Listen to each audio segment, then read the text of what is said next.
आठवें वेतन आयोग पर आया है बड़ा अपडेट। सरकार ने जारी किया है एक नोटिस। नमस्कार, न्यूज 18 का डिजिटल प्लेटफॉर्म आप देख रहे हैं और मैं हूं रितु सिंह। सरकार आठवां वेतन आयोग बना चुकी है और अब वो कर्मचारियों, पेंशनर्स और संगठनों से सुझाव मांग रही है ताकि भविष्य में सरकारी कर्मचारियों की सैलरी और पेंशन तय की जा सके। इसके लिए एक नोटिस भी जारी किया गया है। भारत सरकार ने आठवें केंद्रीय वेतन आयोग के गठन के बाद कर्मचारियों, पेंशनर्स और संगठनों से कुछ सुझाव और प्रस्ताव मांगे हैं।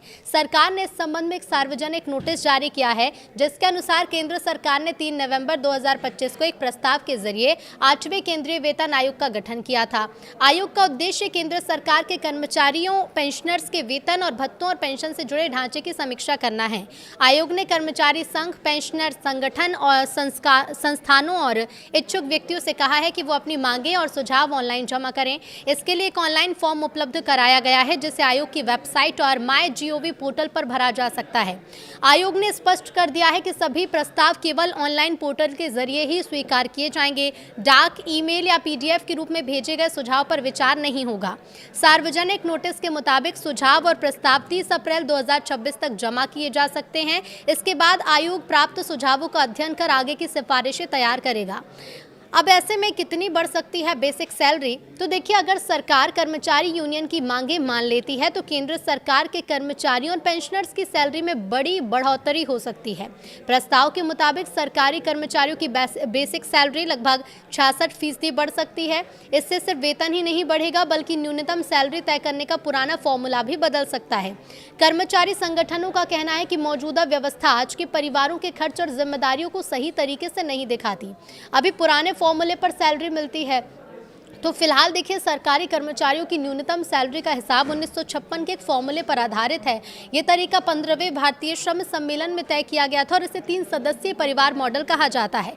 इस फॉर्मूले में माना जाता है कि एक परिवार में 3 सदस्य होते हैं, कर्मचारी, उनका जीवन साथी और एक बच्चा। लेकिन कर्मचारी यूनियंस का कहना है कि ये मॉडल अब पुराना हो चुका है और आज के परिवार की वास्तविक स्थिति को नहीं दिखाता।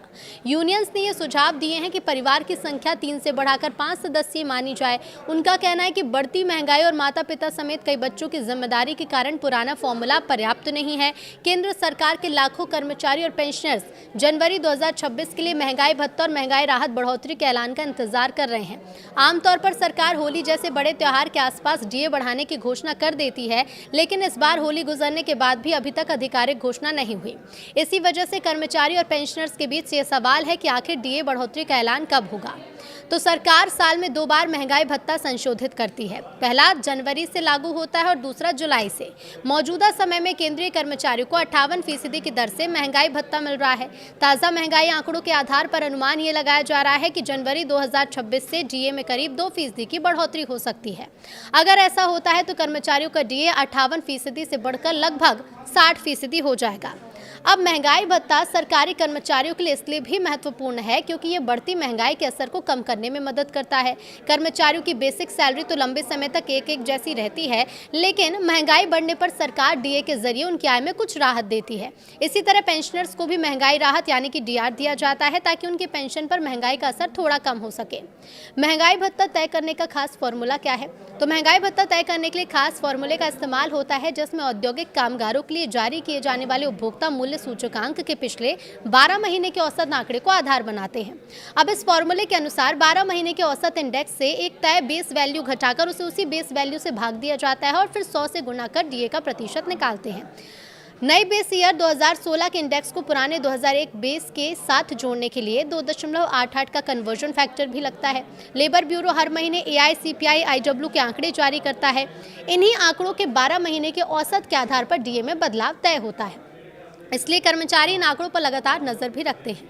अगर जनवरी 2025 से दिसंबर 2025 तक के 12 महीने के औसत AI, CPI, IW आंकड़े को देखें तो करीब 145.54 रहा है। अब इस हिसाब से DA करीब 60.33% बनता है, जिसे राउंड ऑफ कर 60% माना जा सकता है। अनुमान यही है कि इस बार करीब 2% की बढ़ोतरी हो सकती है। हालांकि अंतिम फैसला सरकार की आधिकारिक घोषणा के बाद ही साफ होगा, जिसका इंतजार फिलहाल लाखों कर्मचारी और पेंशनर्स कर रहे हैं। 8वें केंद्रीय वेतन आयोग ने अपनी वेबसाइट पर कई मंत्रालय, विभाग, कर्मचारी संगठन और व्यक्तियों से 18 से ज़्यादा कुछ प्रश्नों के जवाब मांगे। वेतन आयोग की तरफ से जो सवाल किए गए उसमें कर्मियों के वेतन भत्तों में बढ़ोतरी से जुड़ी कई अहम बातें शामिल हैं, जैसे वेतन आयोग की सिफारिशों के कार्यान्वयन से आर्थिक परिदृश्य पर व्यापक प्रभाव। इनमें से कुछ प्रभाव उपभोग और बचत को बढ़ावा देने के संदर्भ में पॉजिटिव हैं, जबकि दूसरे उच्च राजकोषीय घाटे, मुद्रास्फीति की संभावना और समग्र विकास और जन कल्याण जैसे दूसरे व्यय में कटौती के संदर्भ में नेगेटिव भी हैं। देश की आकांक्षाओं के आधार पर 8वें वेतन आयोग के लिए समग्र दृष्टिकोण का आधार क्या हो? अखिल भारतीय रक्षा कर्मचारी महासंघ के महासचिव और स्टाफ साइट की जेसीएम के वरिष्ठ सदस्य ने सभी सवालों के जवाब दिए हैं, और कुछ इनमें से सवाल क्या हैं वो हम आपको बता देते हैं। तो देखिए, वेतन आयोग की सिफारिशों के कार्यान्वयन से आर्थिक परिदृश्य पर व्यापक प्रभाव पड़ता है। कुछ प्रभाव उपभोग और बचत को बढ़ावा देने के संदर्भ में है। अब ऐसे में कुछ जो सवाल पूछे गए हैं, इसका जवाब यह है कि सीपीसी का मार्गदर्शक सिद्धांत समानता, पारदर्शिता और निष्पक्षता होना चाहिए। सरकारी कर्मचारी लोक सेवा वितरण की रीढ़ है। उद्देश्य ये होना चाहिए कि कर्मचारियों और उनके परिवारों को आधुनिक जीवन की आवश्यकता के अनुरूप आर्थिक रूप से पर्याप्त सुविधा मिले।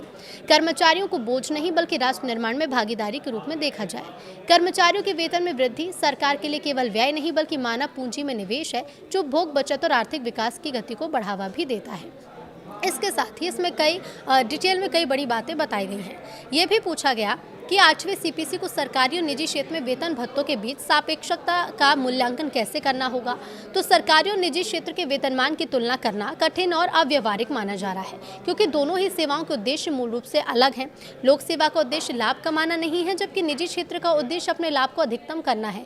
केंद्रीय कर्मचारी मुख्य रूप से लोक सेवा वितरण, नीति कार्यान्वयन और नियामक कार्यों में लगे रहते हैं, जबकि रेलवे और रक्षा क्षेत्र के औद्योगिक कर्मचारी उत्पादन और परिचालन गतिविधियों में शामिल होते हैं, जिसमें बहुत से जोखिम और खतरे भी हैं।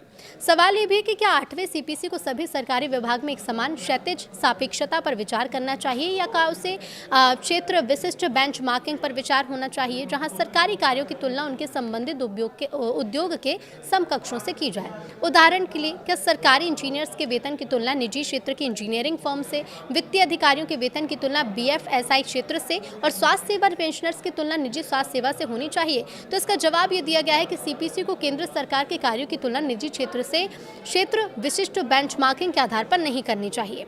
केंद्र कर्मचारियों के कर्तव्य, जवाबदेही और सेवा शर्तें मौलिक रूप से अलग हैं। केंद्रीय कर्मचारी कड़े प्रशासनिक वित्तीय नियमों के अधीन काम करते हैं। अब ऐसे में देखिए, इसके साथ ही साथ और भी कई सवाल पूछे गए हैं। एक महत्वपूर्ण सवाल इसमें यह भी है कि निजी क्षेत्र के सापेक्ष वेतन निर्धारण और मुआवजा मैट्रिक्स तैयार करते समय किन विशेषताओं को किस प्रकार से ध्यान में रखना चाहिए। तो इसका जवाब ये दिया गया एक्सपर्ट्स की तरफ से कि सरकारी सुविधाएं महज अतिरिक्त लाभ नहीं है, ये कर्मचारियों की सुरक्षा और गरिमा के आधार स्तंभ हैं। इसके साथ ही देखिए, सवाल ये भी पूछा गया है कि सरकारी रोजगार संगठित क्षेत्र का हिस्सा है। रोजगार बल का बहुत बड़ा हिस्सा अनौपचारिक क्षेत्र है और गिग अर्थव्यवस्था में भी कार्यरत है। अब ऐसे में सामान्यतः देखिए, सरकारी कर्मचारियों का प्रारंभिक वेतन देश के लिए एक आदर्श मानदंड निर्धारित करता है, और यदि इसका अनौपचारिक या अस्थायी क्षेत्र पर प्रभाव ना पड़े, फिर भी ये दिखाता है कि समाज ईमानदारी से किए गए कार्य के लिए उचित और जीवन निर्वाह योग्य वेतन किसे मानता है।